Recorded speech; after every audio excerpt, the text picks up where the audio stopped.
জুনাইত এটা জৰাজীৰ্ণ পথে জলাকলা খুৱাইছে অঞ্চলবাসীক। কেইবা বছৰ ধৰি মেৰামতি হোৱা নাই মিলন তীৰ্থ ভলুকাগুৰি সংযোগী পথছোৱা। অঞ্চলবাসীৰ একমাত্ৰ যাতায়াতৰ সম্বল এই পথটোত সৃষ্টি হৈছে প্ৰকাণ্ড গাঁতৰ। বাৰিষা অধিক শোচনীয় হৈ পৰিছে পথটো। এই পথটোৰে দৈনিক যাতায়াত কৰে 10খনৰো অধিক গাঁৱৰ ৰাইজে।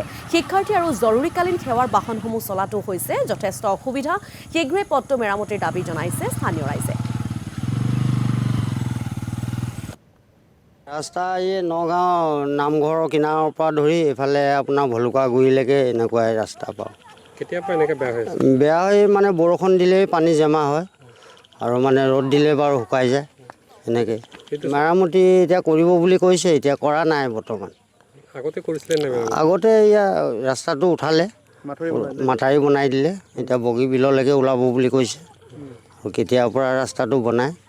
এনেকৈ ৰাস্তা ওলাবলৈ সোমাবলৈ অসুবিধা হৈ থাকে।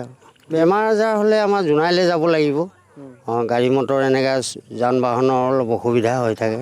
অহা যোৱা এনেকৈ কৰি থকা হয় আৰু। মই চিলাপথাৰৰ পৰা আহিছিলোঁ। অনুভৱ মানে কি বুলি ক'ম আৰু, ৰাস্তা ইমানেই বেয়া, মানে বাইক চলালে মানে মাজে মাজে অফ হৈ গৈ থাকে, আকৌ চাইলেঞ্জাৰত পানী সোমাই যায়। একদম মানে হয় হয়, এইটো ৰাস্তাটোৰ কথা কৈছোঁ। মানে আপোনাৰ লুইজানৰ পৰা কেৰকেৰ যোৱা ৰাস্তাটোৰ কথা কৈ আছোঁ। আৰু মানে ৰাস্তাটো অলপ বনাই দিলে ভাল আৰু, গাড়ী ঘোঁৰা চলাবৰ কাৰণে বৰ অসুবিধা হয়, অহা যোৱা কৰিবলৈ, এম্বুলেঞ্চ হওক কিবা হওক।